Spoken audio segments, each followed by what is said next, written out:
Halo semua, nama aku Daniel dan di video kali ini kita akan kembali melanjutkan menjawab pertanyaan dari teman-teman semua mengenai EasyCash ya. Kalau misal kamu belum nonton video sebelumnya, kamu bisa nonton dulu video sebelumnya. Ini video lanjutan dari video sebelumnya ya, man. Karena masih ada pertanyaan yang perlu dijawab mengenai EasyCash ini. Kalau misal kamu lihat saat ini posisiku ada di masih sama dengan yang kemarin, yaitu 221.869.115 rupiah. Dan kamu bisa lihat di sini aku memiliki balance hampir 80 juta, kemudian landing asetku 142 juta sekian, dan aku udah bahas di video sebelumnya bahwa landing asetku ini dalam beberapa saat ke depan akan berkurang secara signifikan ya teman. Ini juga merupakan salah satu dari upayaku untuk mulai meningkatkan likuiditas dan juga dalam rangka persiapan menghadapi resesi di tahun depan. Tapi resesi bakal terjadi atau enggak, kita benar-benar nggak tahu. Yang penting aku hanya melakukan persiapan di sini teman. Tujuannya apa? Tujuannya untuk main sedikit lebih defensif dan untuk mempertahankan keamanan danaku ya teman. Kamu bisa lihat ada banyak banget yang bakal jatuh tempo bentar lagi dan aku bakal tarik-tarikin. Mungkin untuk sementara aku bakal pindahin ke Bybit. Bagi teman-teman yang belum menggunakan Bybit, kalau misalnya kamu pengen menggunakan Bybit dan kamu masih belum tahu caranya, kamu boleh mampir ke playlistku yang ada di playlist Bybit di channel ini ya men. Di situ aku bahas lengkap banget dari nol mengenai Bybit ini ya men. Oke, kita bakal langsung aja ke pembahasan kita. Yang pertama dari Kak Wisnu Aldi, EasyCash sekarang tidak ada lagi pilihan 1 bulan ya. Nah, kalau kamu lihat di sini, kan ini ada berbagai macam tenor ya men, dari 30 hari, 90 hari, 120, 180, 270, 30. Cuma bagi kamu yang udah penonton lama di channel ini, kamu pasti tahu ya, biasanya aku selalu ngambil yang periode yang paling panjang yaitu 360 hari. Dimana itu merupakan tenor yang panjang yaitu 1 tahun. Kenapa aku ambilnya itu? Tujuannya untuk memaksimalkan bunga dan juga aku lebih suka passive income ya. Nah, tapi kalau misal kamu lihat sekarang yang 30 hari apakah masih ada? Jawabannya adalah masih ada. Namun, kelemahannya adalah yang 30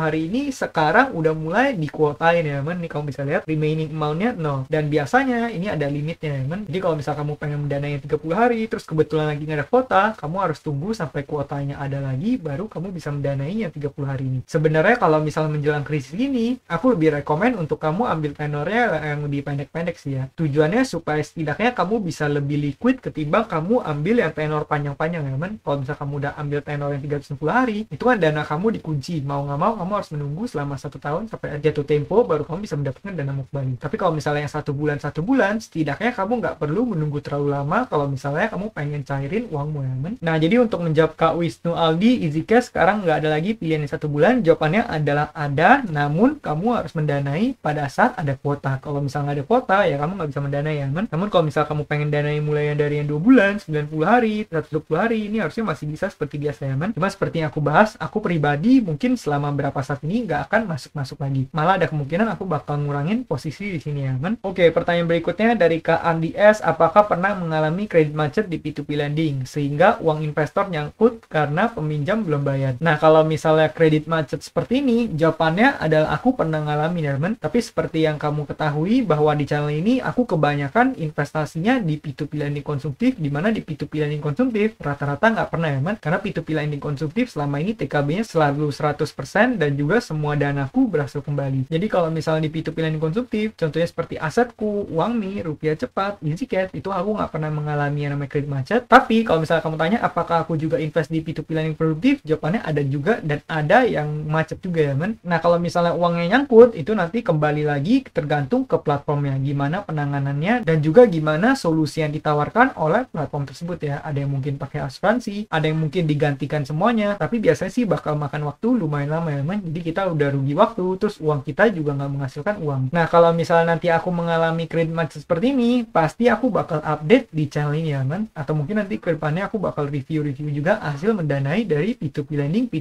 produktif yang udah aku danai. Kamu jangan lupa untuk subscribe channel ini supaya nggak ketinggalan video berikutnya dari aku ya. Semoga membantu ya buat Kak Andi. Berikutnya ini pertanyaan yang sama kayak yang tadi ya men, yaitu kredit macet aku pernah mengalami, tapi kalau di P2P lending konsumtif sama sekali belum pernah. Di P2P lending produktif ada ya men, nanti aku bakal bahas di video berikutnya. Kemudian pertanyaan berikutnya dari Kak Nova Istanto, Kak, skor kredit berapa yang ideal untuk didanai? Dan penjelasan tentang kredit skor itu gimana? Please jawab. Nah, jadi kredit skor ini adalah sistem penilaian dari suatu platform terhadap para peminjam ya men. Dimana di kredit skor itu kita bakal dinilai berdasarkan berbagai macam faktor, tapi salah satunya biasanya yang paling dinilai adalah bagaimana performa kita dengan pinjaman-pinjaman kita di masa lalu. Orang yang memiliki kredit skor baik, artinya di masa lalu semua pinjamannya selalu berhasil dibayar, kemudian bayarnya juga tepat waktu, kemudian gak ada kendala, kemudian mungkin limitnya semakin besar dan dia juga menggunakan limitnya semakin besar tapi selalu bayar tepat waktu dan sama sekali gak ada kendala. Sedangkan kalau misalnya ada kendala atau misalnya ada yang gagal bayar dan segalanya, mungkin bisa menjadi kredit skornya yang kurang baik ya teman. Nah kalau misalnya di sini kamu tanya berapa kredit skor yang ideal untuk didanai. Nah kalau misalnya di EasyCash ini sistemnya berbeda dengan platform-platform lain. Dimana kalau misalnya kita cek di platform lain ataupun misalnya kartu kredit ataupun dimanapun itu, biasanya angka semakin tinggi itu adalah kredit skor yang semakin baik. Namun di EasyCash ini beda banget ya teman, dimana EasyCash ini angka yang lebih rendah menunjukkan kredit skor yang lebih baik. Jadi kalau misalnya saat kamu pengen mendanai, katakan di sini kamu pencet Lend Now, katakan aku masukin 1 juta. Nah kalau misalnya kita reload, nah kamu lihat di sini kan ada berbagai macam peminjam dengan berbagai macam kredit skor. Ada 0,8, 0,5, 0,51, 0,5, 0,51, 0,47, 0,38, 0,54 dan seterusnya. Dan setiap orang memiliki kredit skor yang berbeda. Nah kalau misalnya di sini, alangkah baiknya kamu milih orang yang memiliki kredit skor yang tinggi, dan kredit skor tinggi itu ditandai dengan angka yang lebih rendah ya teman. Jadi kalau di sini ada pilihannya 0,38 atau misalnya 0,4, kamu pilih yang angkanya rendah seperti itu.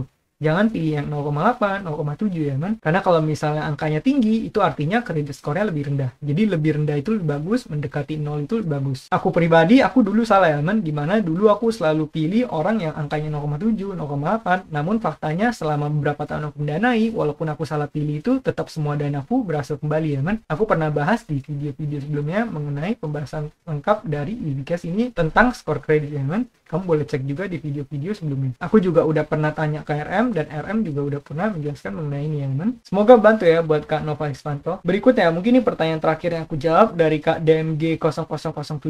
Bang nanya, gua ada dana nganggur 1 juta. Kira-kira cocok atau enggak kalau gua masukin ke EasyCash? Nah di sini juga dibantu jawab ya teman. Jangan lupa sedekah. Nah jadi ini benar banget. Biasanya kalau misal kamu punya penghasilan, angka baiknya kalau kamu tetap ngisiin berapa persen untuk kamu sedekahkan. Nah jadi untuk menjawab pertanyaan ini, kalau misal ada dana nganggur 1 juta, apakah cocok kalau dimasukin ke EasyCash? Nah kalau misalnya kamu naruh di 1 juta ini, katakan kamu ambil tenor yang paling panjang yaitu 360 hari, dimana di sini kamu bisa dapat bunga yang paling tinggi. Kalau misalnya kamu pencet Lend Now, kemudian kamu pencet 1 juta di sini, ini kamu bisa lihat ya, bunga yang kamu dapat bakal di angka sekitar 207.000. Berarti perharinya kamu bakal dapat uang di bawah 1.000 rupiah. Nah kalau menurut aku pribadi, kalau misalnya kamu pengen berinvestasi, sebenarnya investasi itu lebih cocok untuk orang-orang yang memiliki modal yang lumayan besar ya teman. Dimana kalau misalnya modal lumayan besar, otomatis hasil investasi kita akan lebih berasa. Karena seperti yang kamu ketahui, yang namanya investasi itu tergantung dengan jumlah modal. Karena kita mainnya persenan, jadi kalau misalnya kamu punya total aset yang lebih besar, akan lebih baik ketimbang kalau misalnya uang kita kecil kemudian kita investasikan ya. Jadi kalau misalnya aset kamu masih belum terlalu banyak, aku lebih rekomendasikan untuk kamu investasikan ke diri kamu sendiri dulu. Misalnya dengan uang 1 juta ini, kalau misal kamu taruh di sini, kamu hanya per tahun mendapatkan 200.000. Tapi kalau misal 1 juta ini bisa kamu putar, entah itu misal kamu beli barang, kemudian kamu jual lagi, atau 1 juta itu kamu beli kelas, kamu invest di diri kamu, kemudian kamu pelajari suatu skill, kemudian skillnya kamu jual, dan akhirnya kamu bisa menghasilkan uang lebih banyak. Nah, itu aku lebih rekomen ketimbang kamu menggunakan uang 1 juta tersebut untuk berinvestasi. Karena kenapa? Karena seperti yang tadi aku bahas, yaitu sistem investasi itu persenan. Kalau misalnya katakan uang kita hanya 10 juta, mau kita jago investasi pun, kita mendapatkan katakan 30% per tahun, itu hanya 3 juta per tahun. Sedangkan kalau misalnya katakan kita nggak jago-jago banget nih invest, kita cuma bisa invest mungkin menghasilkan 10% atau 15%, tapi kita memiliki total aset sebanyak 1 miliar. 15% dari 1 miliar itu udah 150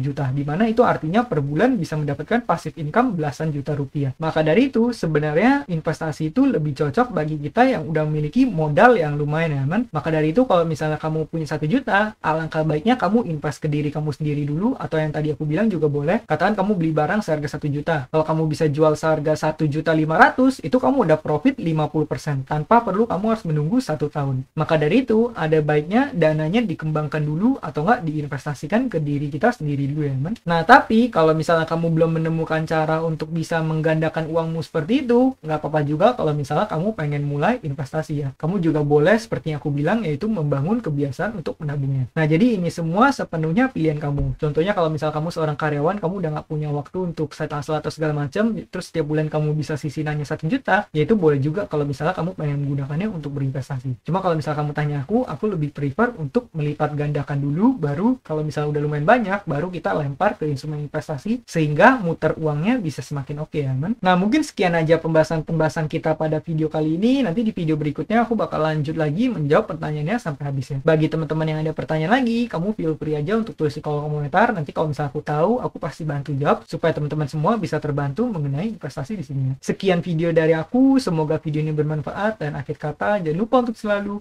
invest in Sampai jumpa di video berikutnya. Bye.